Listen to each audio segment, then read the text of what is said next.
আসসালামু আলাইকুম রহমতুল্লাহি ওবারাকাতুহু।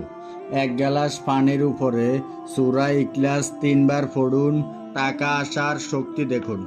আপনারা সূরা ইখলাসটি যখন 3 বার পড়বেন এক গ্লাস পানির উপরে, মহান আল্লাহ রব্বুল আলামিন আপনাদের কাছে এত বেশি টাকা ফাটাবে এবং এমনভাবে টাকা ফাটাবে যে আপনারা টাকা আসার শক্তি দেখে অবাক হয়ে যাবেন।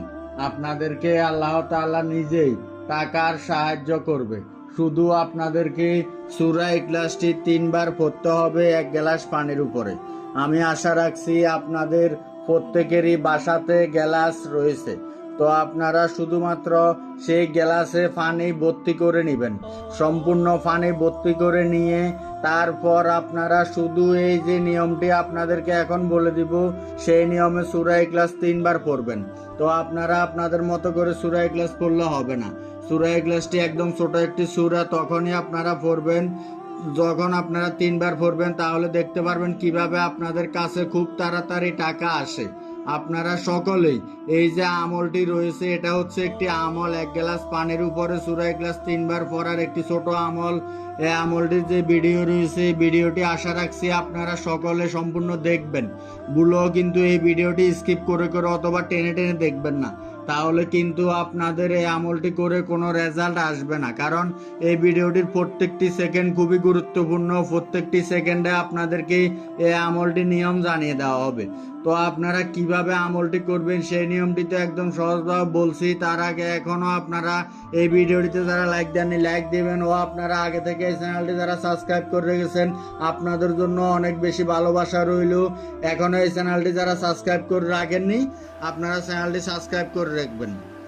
এই আমলটি আপনারা কে কে করতে পারবেন? এই আমলটি আপনারা ছেলে মেয়ে ছোট বড় সকলে করতে পারবেন। আপনাদের সকলকে শুধুমাত্র এই ভিডিওটি দেখা হয়ে গেলে আপনাদেরকে যেভাবে বলবো যে এক গ্লাস পানি নিয়ে সূরা ইখলাস 3 বার পড়ার নিয়ম, সেভাবে পড়বেন। তাহলে আপনারা দেখতে পারবেন টাকা আসার শক্তি। তো আপনারা যে আমল করবেন, আপনারা আমলটি করার জন্য প্রথমে কি করতে হবে? প্রথমে সকলকে আগে উযু করে নিতে হবে। যখন উযু করা হয়ে যাবে তারপর কি কি করতে হবে সেটা তো বলবো। তো সেই কথাগুলো খুবই গুরুত্বপূর্ণ, আপনারা মনোযোগ দিয়ে শুনবেন। এখন আপনাদেরকে সকলকে সূরা ইখলাসটি মাত্র একবার তেলাওয়াত করে শোনাবো। আপনারা সকলে সূরা ইখলাসটির তেলাওয়াত মনোযোগ দিয়ে শুনবেন। আউযু বিল্লাহি মিনাশ শাইতানির রাজিম। বিসমিল্লাহির রহমানির রহিম। কুল হুয়াল্লাহু আহাদ আল্লাহুস সামাদ লাম ইয়ালিদ ওয়া লাম ইউলাদ ওয়া লাম ইয়াকুল লাহু কুফুয়ান আহাদ। আপনারা এই যে সূরা ইখলাসটি তেলাওয়াত শুনতে পারলেন, আপনারা তো বুঝতে পারলেন সূরা ইখলাস একদম ছোট একটি সূরা। তো এই যে সূরাটি রয়েছে, এই সূরা শুধুমাত্র আপনাদেরকে 3 বার পানির উপরে, মানে এক গ্লাস পানির উপরে পড়তে হবে। তো কিভাবে পড়বেন তা তো বলবো, আপনাদেরকে শুরু থেকে শেষ পর্যন্ত নিয়মটি জানিয়ে দেই। এতক্ষণ তো আপনাদেরকে অনেক নিয়ম জানিয়ে দিয়েছি এই আমলটির, এখন খুবই গুরুত্বপূর্ণ নিয়মটি জানিয়ে দিব। আপনারা মনোযোগ দিয়ে শুনবেন। প্রথমত আপনাদের এই আমলটি করার জন্য যখন উযু করে নিতে হবে, তারপর আপনারা এই আমলটি যে করবেন, এই আমলটি করার জন্য আগে একটি পরিষ্কার পবিত্র জায়গা বেছে নিতে হবে, যে জায়গাতে আপনারা এই আমলটি করবেন।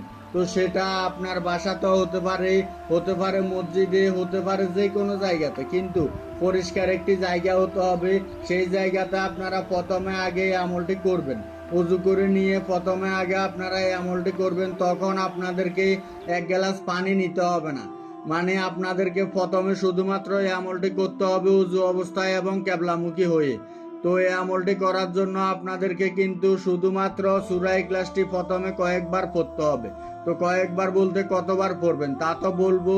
আগে আপনাদের অনেকের হয়তো সূরা ইখলাসটি মুখস্থ নেই, তো আপনাদের সকলের বেশি সুবিধার ক্ষেত্রে, মানে মুখস্থ করানোর জন্য এখন এই ভিডিওটির স্ক্রিনে শুধুমাত্র বাংলা লেখা সূরা ইখলাসটির উচ্চারণ দিয়ে দিচ্ছি।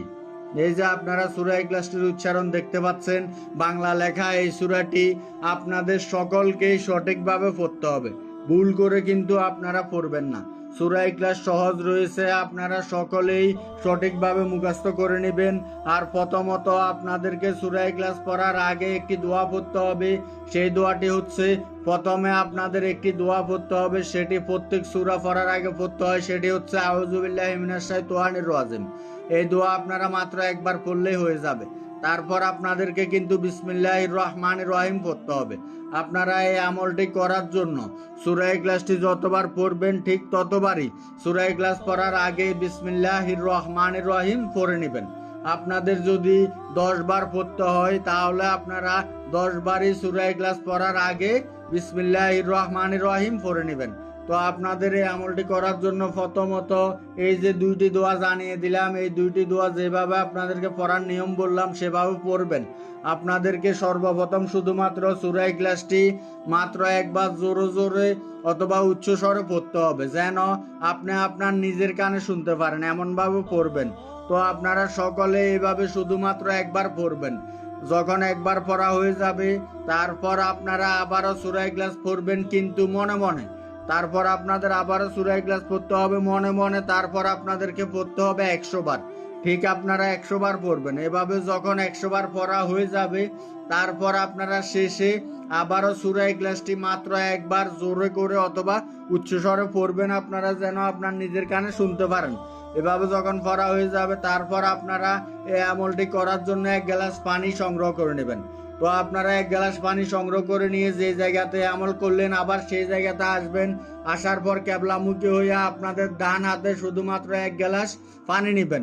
পানি কিন্তু ভর্তি করে নিতে হবে, আর আপনারা গ্লাস ছাড়া অন্য কোনো কিছুতে পানি নেবেন না। অথবা জগে মগে বা বিভিন্ন পাত্রে আপনারা পানি নিতে পারেন, তাহলে কিন্তু হবে না। শুধুমাত্র 1 গ্লাস পানি আপনাদেরকে নিতে হবে। তো আপনারা ডান হাতে 1 গ্লাস পানি নিয়ে শুধুমাত্র বিসমিল্লাহির রহমানির রহিম সহকারে সূরা ইখলাস পড়বেন। পড়া হয়ে গেলে আপনারা মাত্র 3 বার ফু দিবেন এবং সেই পানি আপনারা পান করবেন অথবা সেই পানিটি আপনারা খাবেন। তো আপনাদের যখন খাওয়া শেষ হয়ে যাবে তারপর আপনাদের এই আমলটি সম্পূর্ণ শেষ। আপনারা এই ভিডিওটির কমেন্টে অবশ্যই সকলে 3 বার আমিন লিখবেন। আপনারা চাইলে 3 বারের বেশিও আমিন লিখতে পারেন। আপনাদেরকে এখন একটি গুরুত্বপূর্ণ এই আমলটির বিষয়ে বলে দিব, যে বিষয়টি আপনারা যদি না মেনে এই আমল করেন তাহলে কিন্তু কখনোই আমলটি করে রেজাল্ট আসবে না। সেটা হচ্ছে আমলটির সময়। আপনারা যে কোনো সময় এই আমলটি করতে পারবেন না, অবশ্যই একটি নির্দিষ্ট সময় রয়েছে। সেই সময়টি হচ্ছে, আপনারা কিন্তু ভুলও এই আমলটি রাতের বেলা করবেন না।